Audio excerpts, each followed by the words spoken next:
किती किती वाटल्या? 2-2 लिही ना मग.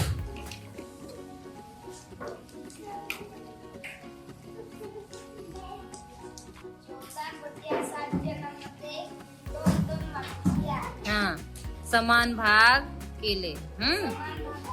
वाटणी समजली सगळ्यांना? आज आपण पाण्याचा उपयोग व पाण्याची बचत हा पाठ शिकणार आहोत.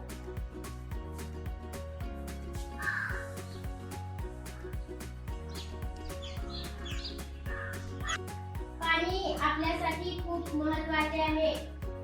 घरात आपण पाणी कुठे कुठे वापरतो? प्रथमेश सांग बरं. बरोबर. प्रसाद सांग बरं. बरोबर. मानसी सांग बरं. आपण पाणी दात घासण्यासाठी वापरतो. तिघांचेही उत्तर छान आहे. 3 क्लॅप गो. मानसी, हे बघ आपल्या पुढे गळकेनळ दिसत आहे. आपण इथं पाण्याची बचत कशी करणार?